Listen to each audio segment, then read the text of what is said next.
오늘의 교회 회복사역 본부를 섬기고 있는 이기원 목사입니다. 제 남양주에 오니까 정말 반가운 분들이 많이 계셔서 너무 좋습니다.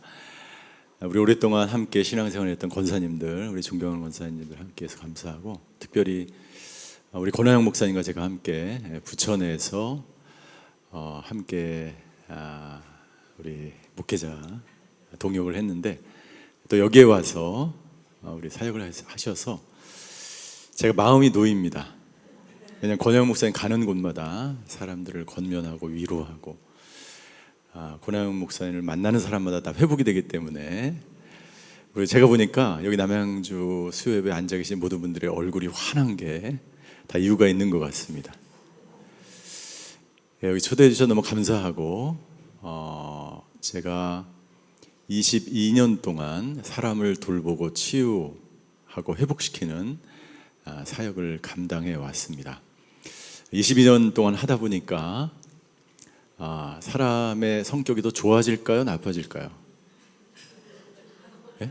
여러분들 혹시 제가 오늘은 이제 설교가 아니고 이 강의 세미나니까 제가 좀 이렇게 밑으로 내려가도 되겠죠? 싫으십니까? 괜찮으세요?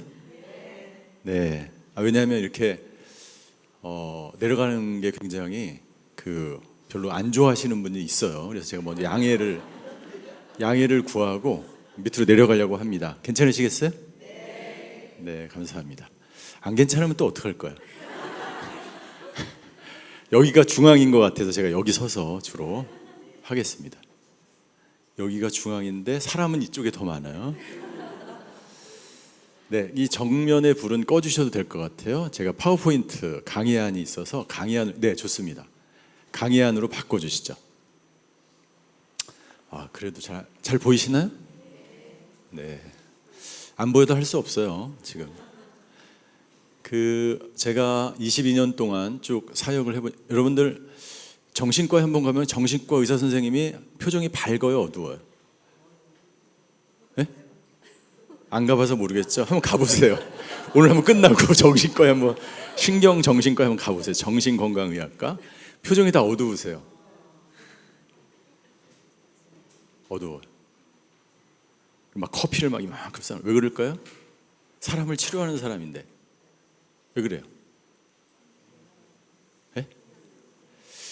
이제 내가 함께 날마다 만나고 관계를 형성하고 내가 오랫동안 대화를 나누는 사람이 어두우면 나도 함께 어두워집니다.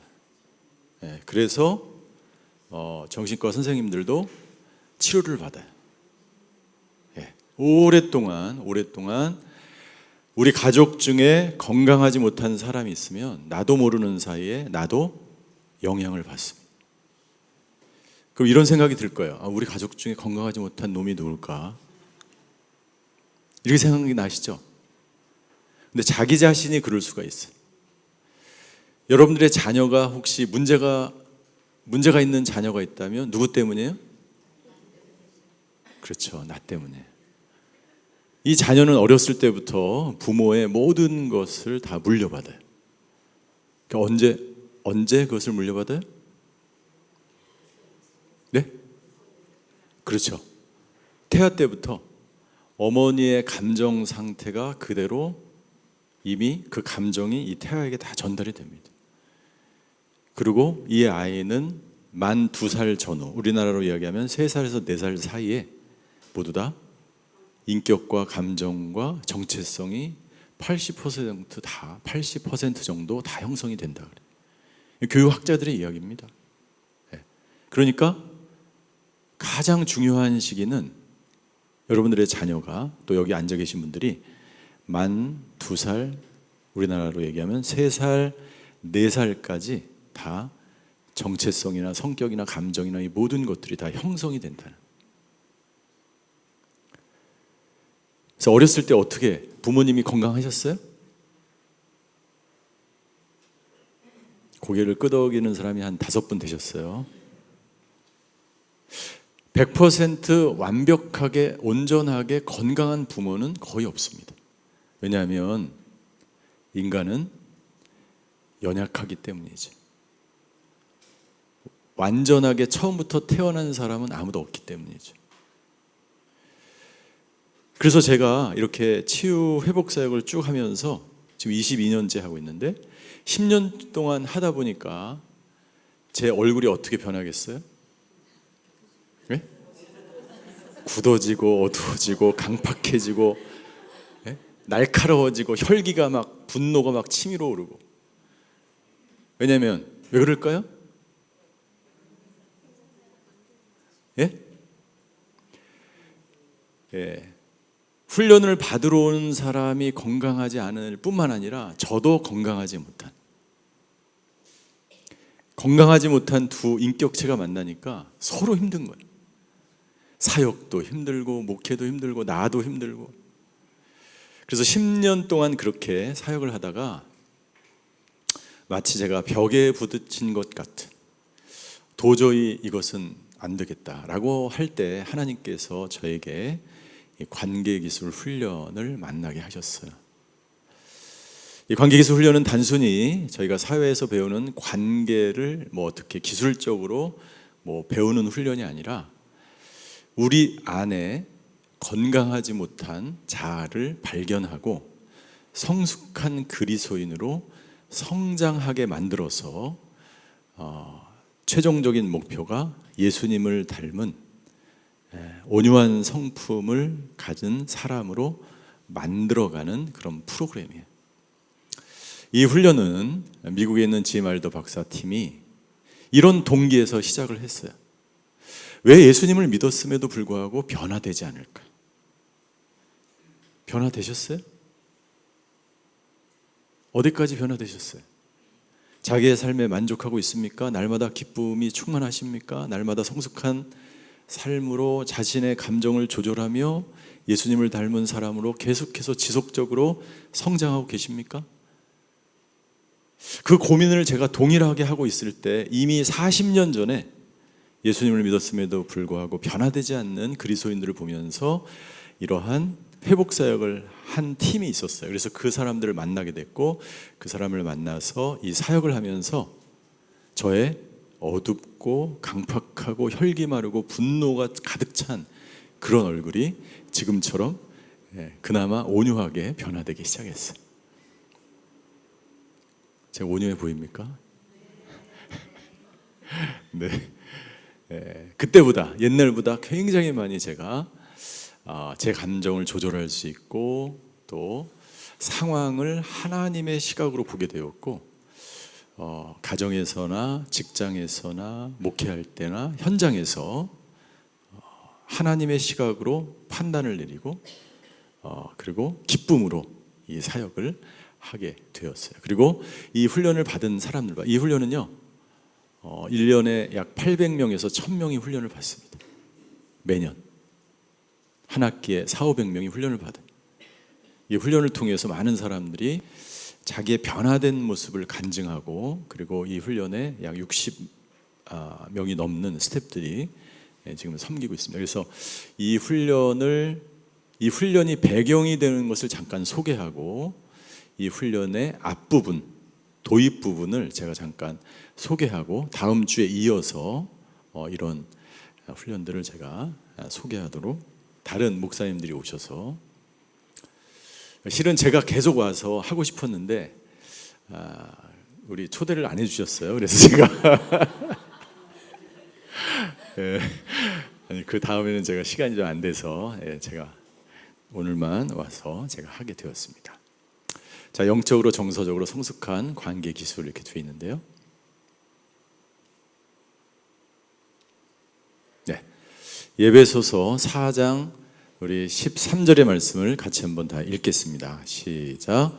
우리가 다 하나님의 아들을 믿는 것과 아는 일에 하나가 되어 온전한 사람을 이루어 그리스도의 장성한 분량이 충만한 데까지 이르리니.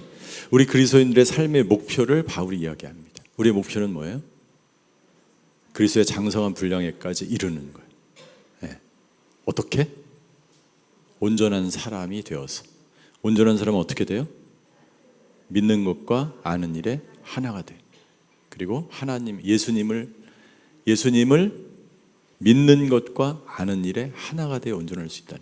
믿을 뿐만 아니라 알아야 된다는 거예요. 우리가 예수님을 신앙생활하면서 너무나 잘 믿어요. 어떤 사람은 너무 잘 믿어서 이단에 빠지기도 하고 잘못된 목회자를 따라가기도 하고 정치 이데올로기에 빠져서 쫓아다니기도 하고 이상한 종교를 따라다니기도 합니다. 그것은 잘 알지 못하기 때문에.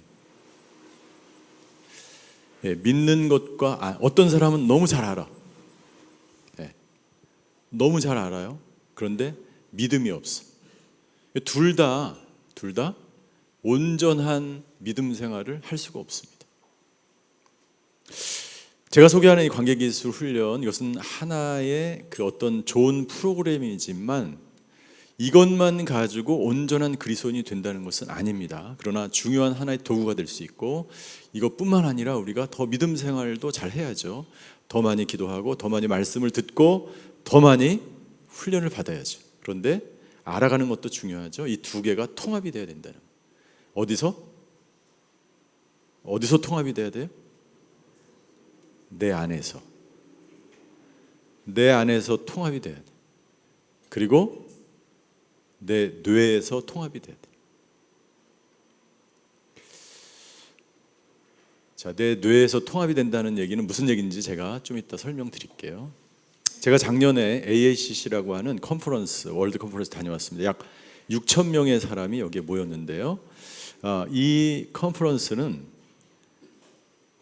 매년 전 세계의 크리스찬 기독 상담가들과 정신과 의사들, 크리스찬 신학자들과 영성가들이 모여서 사람들을 어떻게 치료하고 회복시킬까를 연구하는 것을 발표하는 컨퍼런스예요. 이거 굉장히 큰 컨퍼런스라서 굉장히 많은 사람이, 그래서 제가 교수님을 모시고 여기에 갔다 왔어요. 지금 현재 전 세계적으로 어떻게 사람들을 치료하고 회복시키는지를 한눈에 볼 수 있는 그러한 컨퍼런스죠. 여기에 제가 다녀오면서 교수님과 함께 여기 과연 현재 흐름이 무엇인가, 주제가 무엇인가 세 가지로 요약을 해봤어요. 그 세 가지는 뭐냐면, 현재 기독교 크리스찬 심리학자들과 크리스찬 영성가들, 신학자들이 중요하게 생각하는 것 세 가지가 있는데, 첫 번째는 뉴로사이언스, 뇌신경과학을 통해서 사람들을 치료하는. 그래서 이 뇌신경과학 하면 이거 인본주의 아니야 이렇게 생각할 수 있는데, 그런 게 아니라 우리가 옛날에는 어떻게 우리가 예수님을 믿고 나서 우리가 아프면은 어떻게 기도했죠. 기도했죠. 자, 정신적으로 고통스러우면은, 마음이 아프거나 정신적으로 아프면은 어떻게 해야 돼요? 병원에 가야 돼요, 안 가야 돼요? 우리 어렸을 때만 해도 병원에 가서 우울증 약을 먹거나 정신과 약을 먹으면 이건 너 믿음이 없다 그랬어요. 너 왜 이렇게 믿음이 없니? 기도해야지. 기도로 고치자. 근데 지금 그렇게 얘기하는 거 굉장히 무식한 겁니다. 이 약도 하나님이 주신 거예요. 과학의 눈부신 발전을 통해서 약을 먹어야 돼요. 간단한 하나를 먹으면 건강해질 수 있어요. 왜 안 먹습니까? 하나님이 주신 건데. 뇌과학도 마찬가지입니다. 기독교를, 예수님을 믿는 크리스찬 의사들이, 심리학자들이 엄청나게 뇌과학을 이용해서 사람들을 회복시키는 연구를 굉장히 많이 해놨어요. 그 방법을 하나님이 주신 거예요. 그 방법을 이용해서 사람을 고치더라, 이건 거예요. 두 번째, 전 세계적으로 경향을 보니까 통합적이고 융합적인 방법으로 트라우마, 상처를 치료하더라. 그 상처, 과거에 있었던 안 좋은 경험이나 또는 충분하게 돌봄을 받지 못한 것들이 우리에게 정신적인 외상이 될 수가 있습니다. 그것을 트라우마라고 이야기해요. 정신적인 외상. 그래서 정신적인 외상을 겪게 되면 나도 모르게 불안해지고 그것이 몸의 반응으로 나중에 자연스럽게 나타나게 되고 우리 정신까지 영향을 미치게 됩니다. 트라우마는 꼭 해결을 해야 돼요. 근데 이 트라우마를 치료하려고 사실 정신과 의사들과 또 심리학자들이 주로 하는 게 트라우마 치료예요. 이 사람 안에 가지고 있는 과거에 내가 겪었던 그러한 그 공포라든가 또는 안 좋은 경험을 통해서 내가 겪었던 수많은 아픔들, 그것이 반드시 나에게 감정으로 나타나게 돼 있고 몸으로 표현되어지게 되어 있어요. 왜냐하면 우리 영혼, 육은 다 하나로 연결되어 있기 때문에. 다른 말로 하면 신경으로 다 연결되어 있어요. 그래서 이 내가 과거에 있는 트라우마를, 과거의 그 경험으로 인해서 생긴 내 트라우마를 통해서 나에게 생긴 불안이나 두려움이나 우울이나 수치나 절망, 이런 감정들을 내가 치유하지 않고 가만히 내버려 두면 이것이 언젠가 나이에 상관없이 50대, 60대, 70대에 대해서 그것이 나타나게 돼 있다는 거예요. 갑자기 막 공황장애가 오는 게 아닙니다. 갑자기 내가 우울증에 걸리는 게 아니고 갑자기 내가 정신적으로 병원을 가는 게 아니에요. 이런 것들이 다 축적이 돼서 어느 날 그것이 나타나게 되어 있는 거예요. 그래서 이 트라우마를 어떻게 치료하는가를 연구하면서 통합적이고 융합적인 방법으로 치료하더라라는 거예요. 어떻게, 어떤 방법입니까? 제가 좀 이따 설명을 드릴게요. 세 번째는 기독교적 마음 챙김인데, 이것은 뭐냐면 이 그 마음 챙김, 이런 얘기 들어보셨어요? 네? 들어보셨어요? 몰라도 돼요. 일종의 명상 같은 거야. 불교의 마인드풀니스, 알아차림, 마음 챙김, 이것의 한 형태가 이제 명상으로 사람들이 나타나. 그래서 명상을 해서 많이 치료됐다, 뭐 이런 얘기들 많이 하잖아요. 그런데 우리 기독교 전통 속에서 예수님이 십자가에 죽으신 이후 1세기 이후에 2세기와 3세기를 걸쳐서 무수한 주님의 제자들, 특별히 교부들이 사막에 들어가서 영성을 쌓은 것이 바로 마음 챙김 훈련이었어요. 기독교적 마음 챙김이 이미 3세기부터 활발하게 일어나고 있었고, 그 전통이 기독교의 영성에 유유히 흐르고 있으며 기독교적 영성을 지금 형성하고 있는 거예요. 근데 이걸 모르는 사람들은 이것이 불교에서 왔다, 뭐 동양 철학에서 왔다, 그래서 그 사람들이 거기서 따와서 자기 나름대로 하고 있지만 우리 기독교 전통 안에 이미 이 마인드풀니스라고 하는 마음 챙김이 있었다고 하는 사실을 여러 학자들이 이야기하고 있다는 거죠. 그래서 이러한 방법 등등으로 사람들을 치유하고 회복시키는 현장을 제가 보고 왔습니다. 제가 왜 이야기를 하냐면, 이건 이제 그 뇌신경 과학을 이용해서 사람들을 치료하는 그런 학자들인데, 사람의 이제 건강한 뇌의 모습입니다. MRI를 찍어 보셨어요? 찍어 보셨죠? 안 찍어 본 사람은 아직 건강하신 거예요. 나이가 젊거나 건강하거나 둘 중에 하나예요. 이제 오래되거나 막 하나둘씩 고장이 나면 이제 MRI를 막 찍게 되죠. 단층 촬영을 하는 거야. 굉장히 초음파로 검사하지 않는 암세포나 이런 것들이 MRI로 굉장히 미세 조직을 확인할 수 있는데, 요즘에 뇌를 단층 촬영하는데 fMRI나 스펙이라는 SPET라는 기계가 이 뇌가 어떤 상태에 있는지를 정확하게 촬영할 수 있는 그러한 기계가 개발이 되었습니다. 그래서 이 기계를 통해서 사람들이 어느 정도 굉장히 건강한지를 측정할 수 있다는 거예요. 이 뇌를 측정하는 것이 왜 중요할까요? 뇌가 모든 기관에 다 연결되어 있기 때문에. 제가 손을 움직이는 것, 이게 만약 뇌의 어떤 손과 관련된 어떤 기관이 기능이 정지되면 움직일 수 없어요. 한쪽 손만 움직입니다. 이상하잖아요. 어떤 경우 뇌의 어떤 하나의 기능이 다 정지되면 어떻게 됩니까? 한쪽이 완전히 오른쪽을 움직일 수가 없어요. 제가 말하는 것, 우리 뇌에 어떤 신경과 연결이 되어 있어요. 손가락 하나도 우리 뇌에 다 연결이 되어 있다는 거죠. 그래서 뇌를 찍으면 이 사람이 전체적으로 어디가 고장났는지, 무엇이 문제인지, 이 사람이 강박 우울인지, 우울 강박인지, 불안 장애인지, 우울 불안인지, 이것을 다 학자들이 뇌를 매핑해서 다 알게 되었어요. 그래서 이 불안하면 뇌의 어떤 부분이 기능이 정지되어 있기 때문에 그 기능이 정지된 부위를 계속해서 자극을 줘요.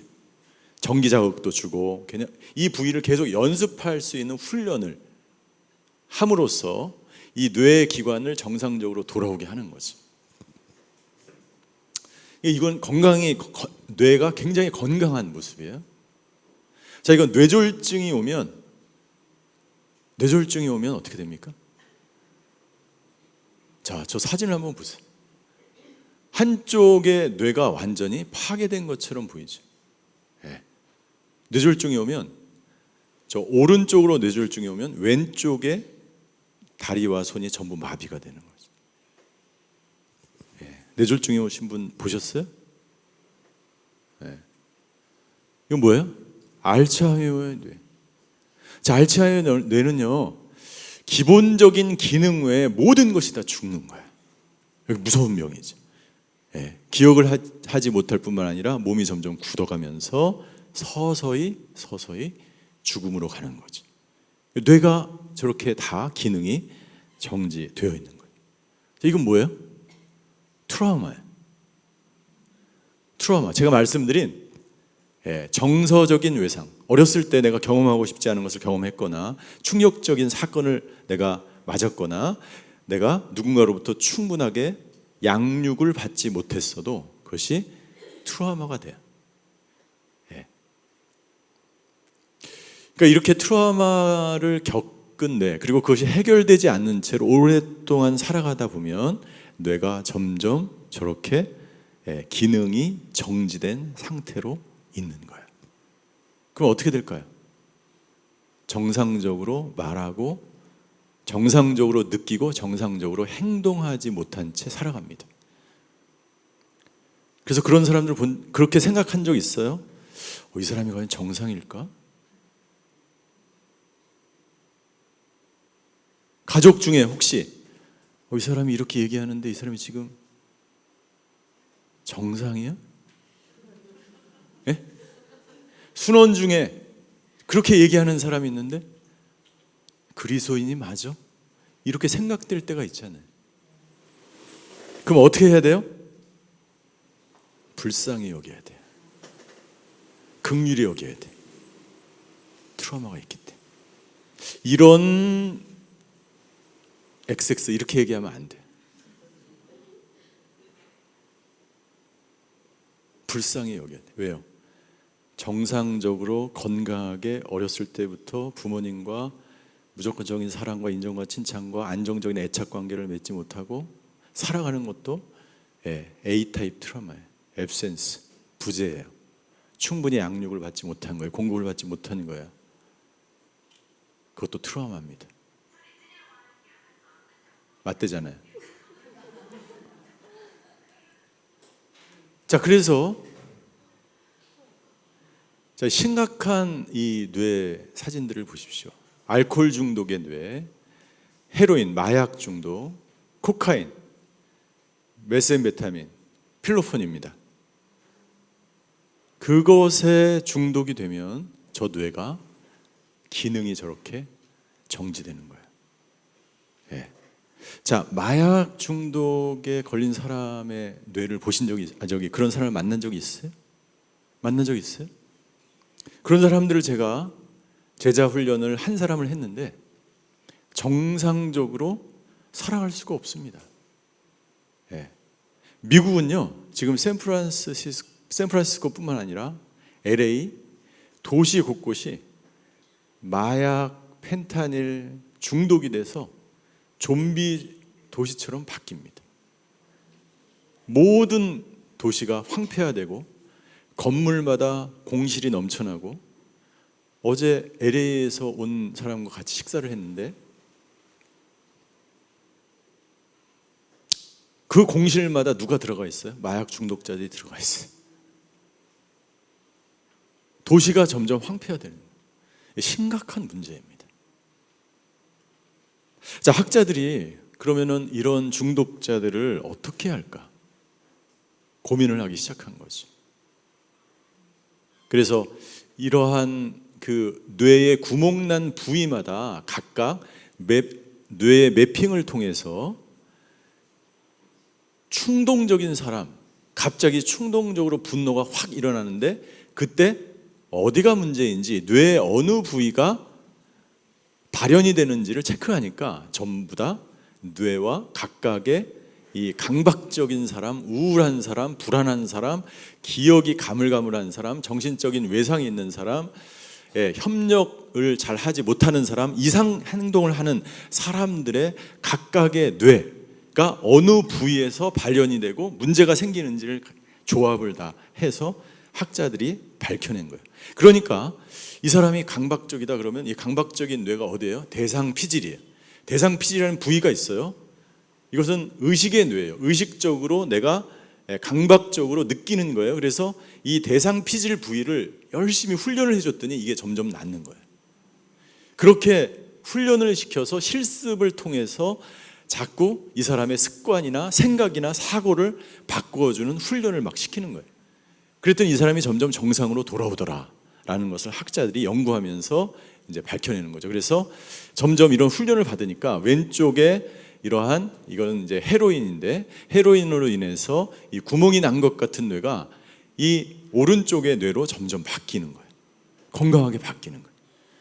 이 사진들은 전부 다니엘 에이민이라고 하는 유명한 뇌를 연구해서 치료하는 정신과 의사가 찍은 사진들입니다. 그러니까 저 뇌가 이렇게 점점 메꿔지는 게 보이십니까? 예.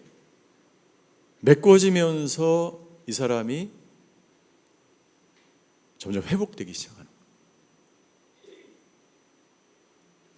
제가 이러한 그 훈련을 계속 오랫동안 받았어요. 미국에 가서 훈련도 받고, 미국에 있는 사람을 한국에 데려와서 세미나도 하고 훈련도 받고, 그러면서 우리 회복사역에 우리 온누리 교회 성도들을 위해서 저 훈련을 도입해야 되겠다라고 생각하면서 12년 전부터 이 관계기술 훈련이라고 하는 프로그램을 한국으로 들어오기 시작한 거예요.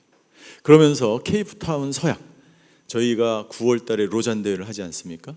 이번이 4차 로잔 대회인데 3차가 남아프리카 공화국 케이프타운이라는 도시에서 열렸는데, 그때 열린 것을 신학자들이 모아서 책으로 만든 것이 바로 케이프타운 서약이에요.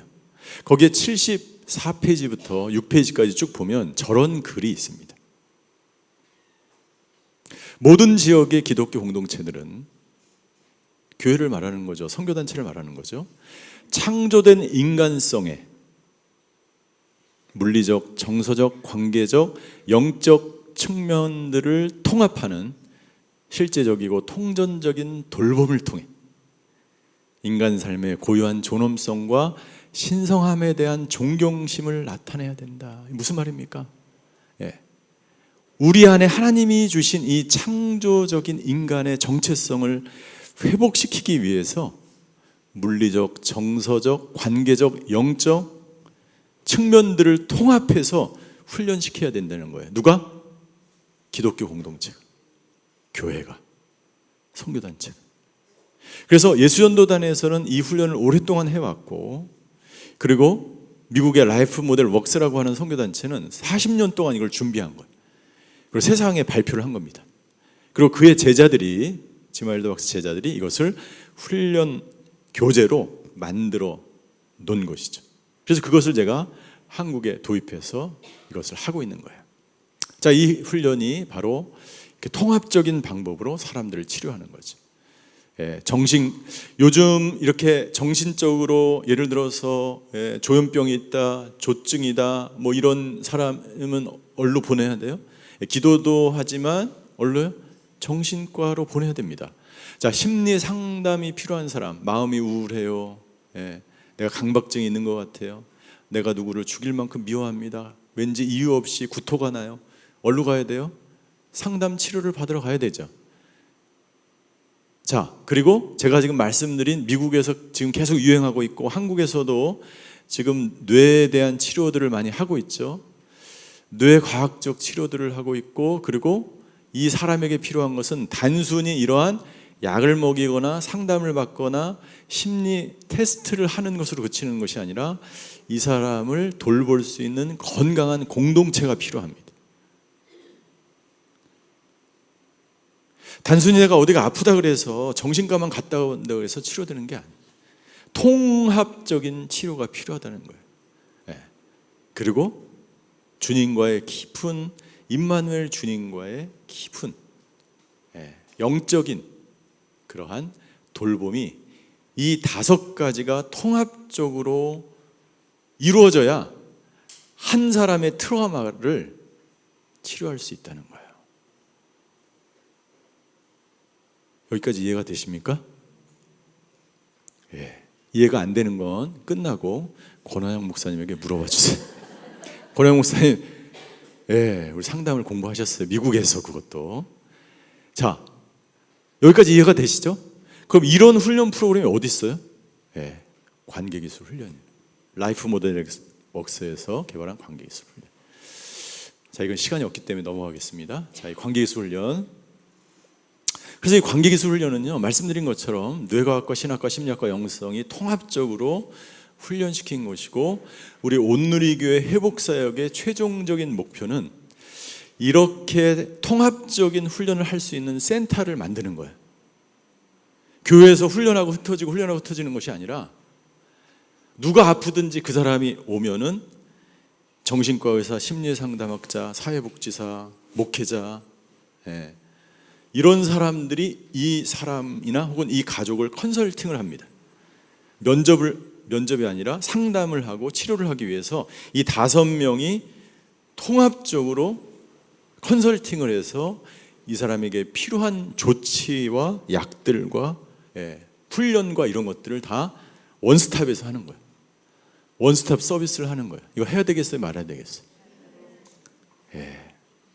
이런 비전을 오늘 교회 회복사역 우리 장로님들과 함께 꿈을 꾸고 있습니다. 지금 모든 자원들은 다 마련되어 있어요. 하드웨어만 생기면, 하나님이 인도하시면 시작할 수가 있습니다. 통합적으로 한 사람을, 그리고 여기서 공동체 생활을 통해서 돌봄이 필요하면 공동체에서 또 돌보기도 하고, 그런 원스톱 시스템을 마련하는 것이 바로 회복센터의 비전인 것이죠. 그래서 이러한 특징을 가지고 있고요. 이 관계기술 훈련은 19가지의 실습을 하게 돼요. 실습. 이 실습들은요, 이런 것들이에요. 기쁨을 나누는 훈련을 합니다. 의도적으로. 자, 기쁠 일이 있어요? 없어요? 세상에 살면서 기쁜 일이 많아요? 슬픈 일이 많아요? 맞대잖아요. 기쁜 일이 많아요? 슬픈 일이 많아요? 비슷하죠? 근데 대부분의 많은 사람들은 슬프고 고통스러운 일이 더 많습니다. 그나마 우리가 교회에 나왔기 때문에 기쁨으로 살아갈 수 있는 방법과 길을 알게 된 것이지, 상처가 있거나 트라우마를 치료하는 사람의 대부분은 온전하게 건강하게 회복되는 길을 모르거나 방법을 찾지 못해서 깊은 좌절과 절망을, 빨리 이사 가야 되겠어요. 여름 지나면 이사 갈 수 있답니다. 희소식에. 자, 이러한 실습들을 하는 거예요. 자, 근데 이런 뭐 자신을 진정시키는 거, 다른 사람과 유대관계를 형성하는 거, 감사를 불러일으키는 거, 고통으로부터 나의 중요한 하나님이 주신 은사가 무엇인지를 발견하는 거, 그리고 다른 사람과 마음과 마음이 통한 상태로 이야기할 수 있는 것 등등을 배우는 거예요. 그럼 이런 거 배우면 어떻게 되는데, 뭐가 좋아지는데, 뭐가 좋아지냐면 이런 훈련을 하게 되면 아까 구멍난 뇌들이 메꿔지기 시작하는 거예요. 이해가 되십니까? 이런 훈련들이 우리의 과거의 트라우마를 통해서 구멍난 것들이 메꿔지게 되고, 자신의 감정을 조절하게 되고, 내가 누구인지를 알게 되고, 우리의 뇌가, 여러분들 과거에 외상이 트라우마가 있었던 사람이나 상처가 깊은 사람은요, 좌뇌와 우뇌가 분리됩니다. 그래서 노만 라이트라고 하는, 그리고 많은 트라우마를 연구한 사람들, 학자들이 이야기해요. 좌뇌와 우뇌가 분리되면 정상적으로 말하고 행동하고 들을 수가 없습니다. 우뇌가 오늘은 비가 오려고 꾸물꾸물하네, 우울하다, 슬프다. 좌뇌가 어떻게 해야 돼요? 아니야, 이 비가 오는 거는 맛있는 열매도 맺히고 많은 푸른 나무들에게 좋은 영양분을 주기 위해서 내린 거야. 그러네, 우울하는 게 아니네. 서로 협력을 하면서 정상적으로 내가 살아야 돼. 그런데 이것이 좌뇌와 우뇌가 분리되면 어떻게 될까요? 우울한 감정을 느끼면 계속해서 우울해집니다. 모든 게 다 우울해. 오늘 비가 오네, 몸이 오늘 아프네, 삭신이 쑤시네, 오늘 교회 가지 말아야 되겠다, 이기원 목사가 누구야, 알지도 못하는 사람이네. 점점 더 우울하고 점점 더 부정적인 생각을 많이 하게 됩니다. 왜 그럴까요? 왜냐하면 우리의 뇌는요, 부정성 편향이 강한, 부정적으로 생각하고 판단하는 데 빠르게 결정을 내리는 것이 보통 대부분의 사람의 뇌이기 때문에, 그래서 거기다가 내 뇌가 건강하지 못하면, 좌뇌와 우뇌가 분리되어 있으면, 의식의 뇌와 부의식의 뇌가 분리되어 있으면 정상적이고 건강하게 생각하지 못하도록 우리 뇌가 형성이 되는 거예요. 어렸을 때부터. 그리고 그렇게 쭉 자라면 성인이 돼서 더 이것이 강해지는 겁니다. 그래서 어떻게 이 훈련들을 통해서 뇌를 자꾸 융합시키고 하나 되게 하고, 자신의 감정을 조절하게 하고, 정상적으로 생각하게 하고 말하게 하고, 주님이 원하시는 정체성과 하나님신 형상으로 점점 천천히 자기도 모르는 사이에 변화된 자기 자아로 살아갈 수 있도록 하게 만드는 거예요. 그래서 이 기술들 하나하나가 그렇다는 거예요. 그래서 이 관계기술 훈련을 배우게 되면, 이 훈련을 자꾸 하게 되면 어떻게 되는가? 애착의 고통이 치유된다. 애착의 고통은 뭐냐면, 어렸을 때 우리는 애착을 이미 부모님과의 관계에서 형성을 하게 되지. 안정적인 애착을 누린 사람은 어렸을 때 부모님으로부터 무조건적인 사랑과 칭찬과 인정과 안정감 속에서 성장하며 살아가게 되고, 사회에 나가서도 다른 사람과 안정적인 애착을 맺습니다. 담임 목사님과 대부분 관계가 안 좋은 사람들은 부정적인 애착 장애를 어렸을 때 겪었을 가능성이 많습니다. 권위자에 대해서 관계가 안 좋은 사람은 어렸을 때 부모님과의 관계가 굉장히 안 좋아서 부정적인 권위자에 대한 인상을 갖고 있거나, 혹은 권위자에 대해서 상처를 받은 경험이 있거나, 부모님과 굉장히 안 좋은 관계 가운데 성장했을 가능성이 많습니다. 왜 그래요? 이 뇌가 그렇게 인식하며 성장하며 자라왔기 때문이죠. 여러분들의 자녀들이 당신에게 반항하는 이유는, 어렸을 때 권위자인 당신이 자녀를 인정하고 칭찬하고 안정감 속에서 기르지 못하고 무조건적인 사랑으로 자녀들을 돌보지 않았기 때문에 안정적인 애착이 그 아이 안에서 생기지 않았을 가능성이 굉장히 많습니다. 이것은 애착을 연구하는 수많은 학자들의 이야기입니다.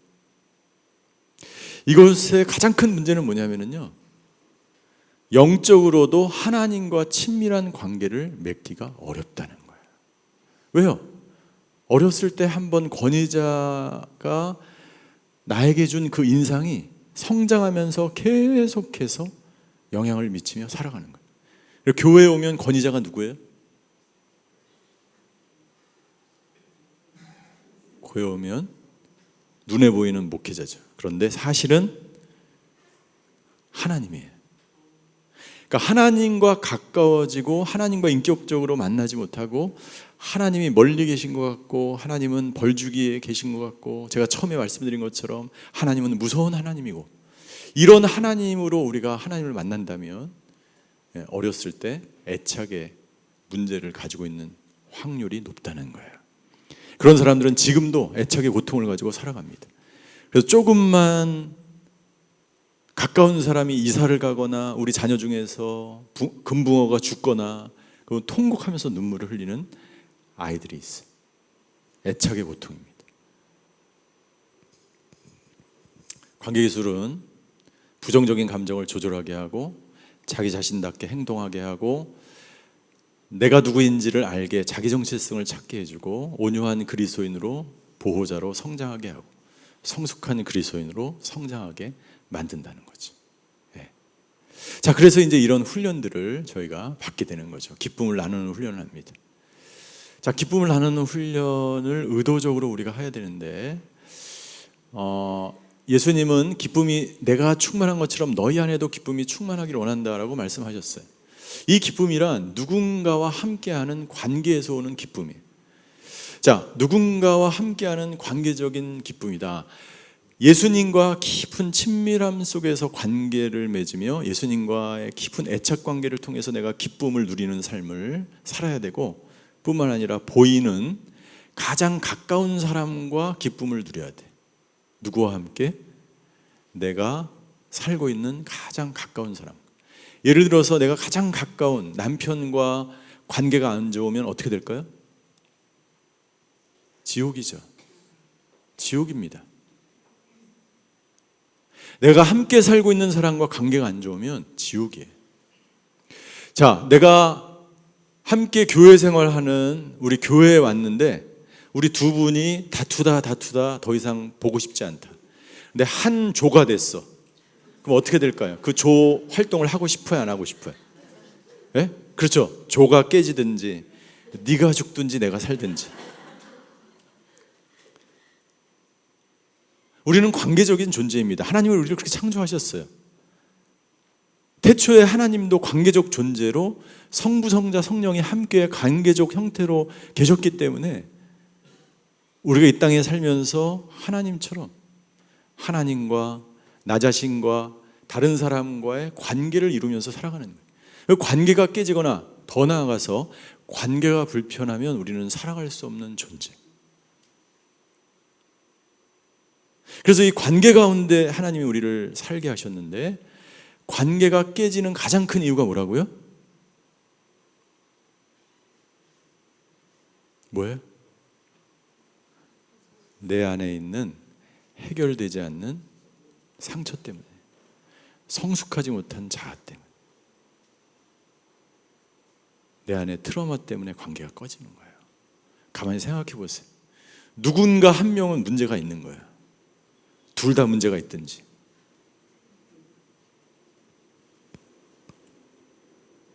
두 분이. 그래서 이민교회, 미국 교회 가면은요, 여기서 관계가 깨지잖아요. 다른 교회로 가고 싶은데 못 가. 왜 그래요? 저기에 나와 싸운 사람이 저기 있거든. 진을 치고 있으니까 저 교회를 못 가. 그럼 이 교회 가야 돼. 이 교회 갔더니 또 있어, 그 인간이. 다른 교회 못 가. 그래서 어느 교회 가요? 미국 교회를 갑니다. 알아듣지 못하는 영어를 계속 들으면서 앉고 있어. 언제까지? 이 교회에 그 인간이 떠날 때까지 거기 떠나면은 그 교회로 갑니다.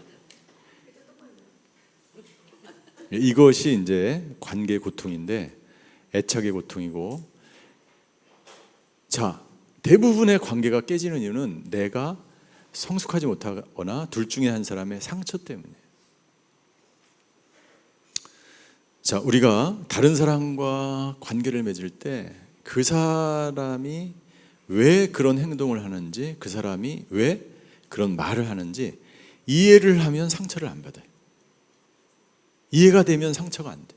예. 예. 어떤 사람은 그냥 항상 심각하게 앉아 있어. 교회 오면은 모든 세상의 짐을 십자가를 지고 인상 쓰면서 앉아 있어. 집사님 오셨어요? 그러면 왔어. 나한테 화냈어요? 원래 이 사람은 항상 심각한 사람. 또 어떤 사람은 항상 밝어. 누구든지 다 친구를 맺고 싶어해. 돌아다니면서 사람이 오셨어요, 권사님. 할렐루야, 어떻게 지내셨어요? 이 사람이 새가족 사역을 시켜야 되는 거예요. 팡긋 웃으면서. 이런 사람은 원래 항상 밝고 명량한 것으로 자기의 정체성을 삼아서 살아온 사람. 둘 다 정상이 아니에요.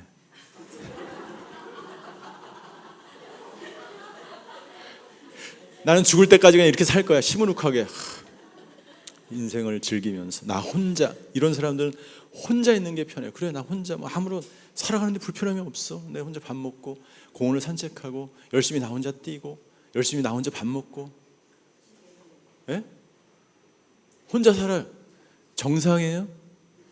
정상 아니에요. 어떤 사람은 미친 듯이 돌아다니면서 사람들과 교제하고 밥 먹고 스케줄을 하루에 2-3개씩. 스케줄이 없는 내 인생은 존재하지 않아.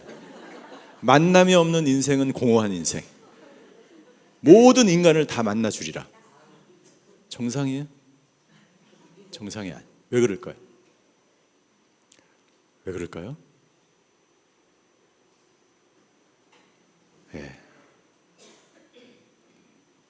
왜 그런지 이제 다음 시간에 이제 애착을 정상적으로 내가 관계를 형성하는 것을 어렸을 때 안정적 애착 관계를 자기의 주양육자인 어머니와 맺는 법을 배우지 못했기 때문에.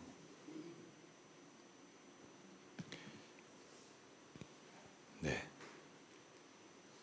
그래서 의도적으로 어떻게 해야 돼요? 이런 사람들은 의도적으로 시무룩하고 혼자 있는 게 너무 이렇게 살아가는 사람은 의도적으로 교회 와서 권사님 오셨어요? 목사님 저 왔어요? 의도적으로 자기를 오픈하고 다가가야 돼. 자기의 애착 관계를 열도록 노력을 해야 돼. 그리고 미친 듯이 돌아다니는 사람은 어떻게 해야 돼요? 의도적으로 내가 오늘은 좀 조용히 나 혼자만의 시간을 가져야 되겠다. 오늘은 조용히 큐티를 하면서 좀 보내야 되겠다. 오늘은 조용히 수요예배에 와서 예배드리고 조용히 있다 가야 되겠다. 의도적으로 자신을 잠잠하게 하는 기술을 익혀야 된다는 거예요. 이해가 되십니까? 네. 예? 예. 그래서 이러한 것들을 하나하나 알아가면서 우리가 전통적인 방법은요, 계속해서 주입식 교육이었어요. 유치원 때부터 대학원, 박사 과정까지 계속 외우고 그 다음에 일주일 지나면 뭘 외웠는지 아무것도 기억이 안 나요. 시험 보고 레포트 쓰고 암기하고 밤새워서 외우고 교회 와서도 설교 듣고 강의 듣고 계속 순회 가서도 침튀기며 얘기하는 순장 성경 공부 들어야 되고. 그걸 뭐라고 얘기하냐면 우리는 끊임없이 어렸을 때부터 좌뇌식 교육만 받은 거예요. 계속 좌뇌식 교육만 받았기 때문에 변화가 이루어지지 않습니다. 어떻게 교육을 받아야 돼요? 우뇌와 좌뇌가 통합된 교육을 받아야 돼. 사람은 언제 변화됩니까? 그것이 나의 습관이 될 때 내가 변화돼. 오늘 좋은 소리 들었지? 집에 가서 변화됩니까? 안 변화돼. 일주일날 일주일에 마음껏 자기 마음대로 살다가 주일날 교회 와서 말씀 딱 듣고 변화됩니까? 변화되지 않습니다.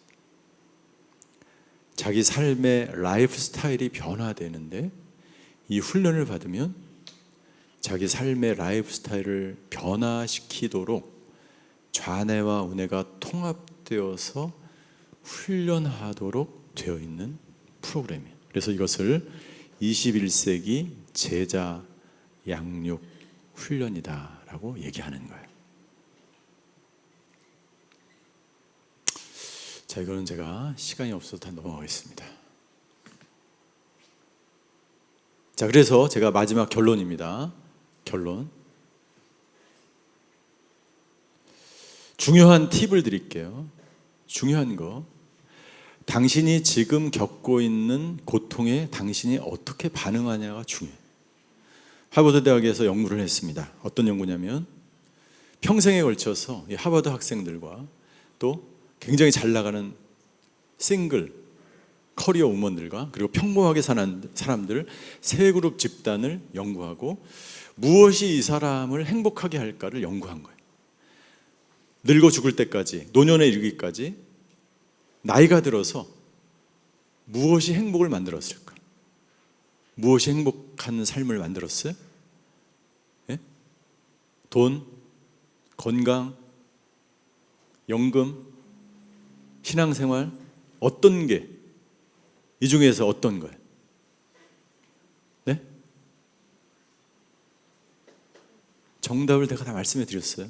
뭐예요? 관계예요, 관계. 우리 관계 기술 훈련 지금 배우잖아요. 정답은 다 관계예요. 관계가 좋은 사람들은 평생 마지막까지 행복하게 살더라. 그런데 이런 사람들의 특징을 보니까 인생 가운데서 얼마나 많은 고난을 경험했느냐가 중요한 게 아니라 그 고난에 어떻게 내가 반응했느냐가 중요하다는 거예요. 이해가 되십니까?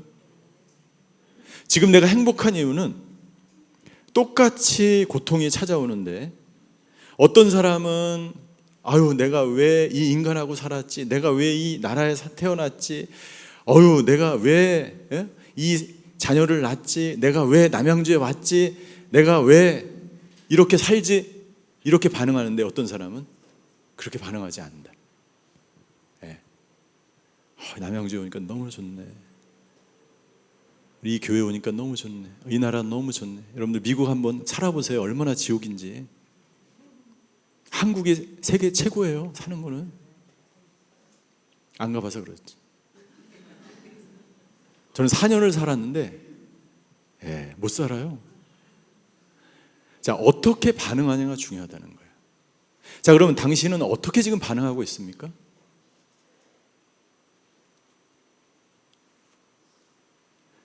당신이 지금 당하는 고난에 긍정적으로 반응하는 그런 상태가 되어 있는가? 두 번째, 고통을 감당할 수 있는 용량이 준비되어 있는가? 고통이 10kg로 다가오는데 내가 준비된 용량이 5kg밖에 준비가 안 돼 있어. 그럼 몇 킬로의 고통을 받아요? 5kg의 고통을 받죠. 고통이 10kg로 다가오는데 내가 준비된 용량이 40kg가 준비가 돼 있어. 그러면 고통을 받아요, 안 받아요? 안 받아요. 아, 뭐 이런 게 왔구나. 그럴 수도 있지. 아, 우리 아들이 빵점을 맞아왔어. 아휴, 그럴 수도 있지. 얘는 특별한 아이로 하나님 키우실 거야. 빵점을 받았어. 이 놈이, 우리 가문에 이런 놈이 어디서 태어났니? 여러분들, 내가 얼마나 그것을, 고난을 이겨낼 용량이 만약 준비 안 돼 있으면 당신은 인생에서 다가오는 모든 고통을 그냥 다 맞이하는 거야. 여러분들의 자녀들이 앞으로 살아갈 때 얼마나 많은 힘들고 어려운 일들을 닥치겠어요. 여러분들의 자녀들이 그런 고난을 맞이할 준비가 되어 있습니까? 그런 고통을 견딜 용량이 준비되어 있습니까? 만약 준비가 안 돼 있다면 어떻게 해야 돼요?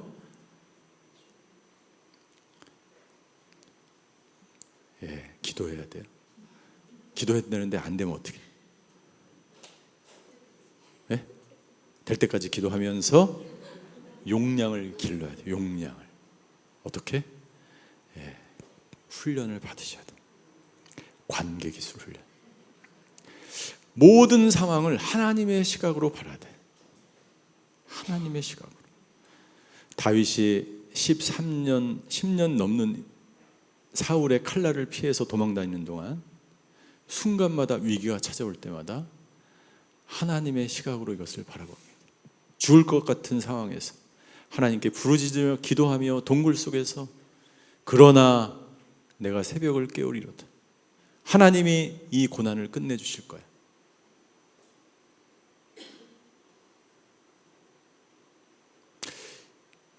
사울을 죽일 수가 있었어요? 안 죽였습니다. 왜요? 하나님의 시각으로 바라준 거죠. 하나님이 기름 부으셨는데 내가 죽일 수가 없지.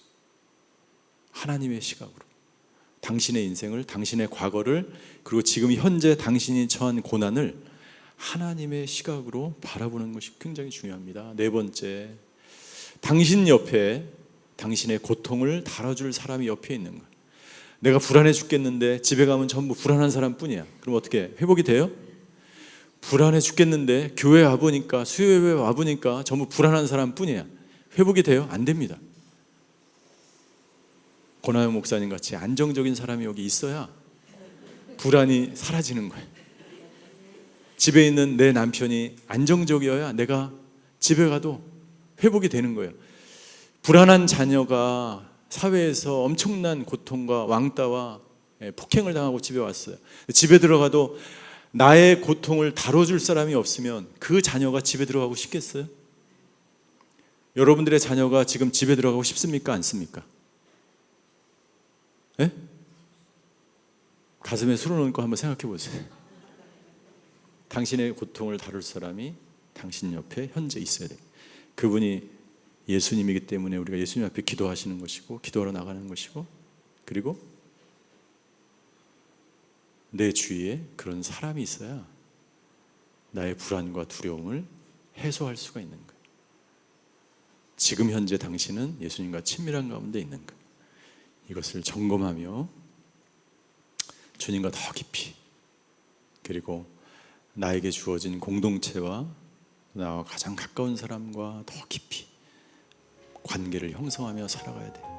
이것이 안 되면 내 안에 깊은 트라우마 때문이고, 이 트라우마를 치료하고 생명을 나눠주는 관계 가운데 사시게 되기를 주님으로 축원합니다.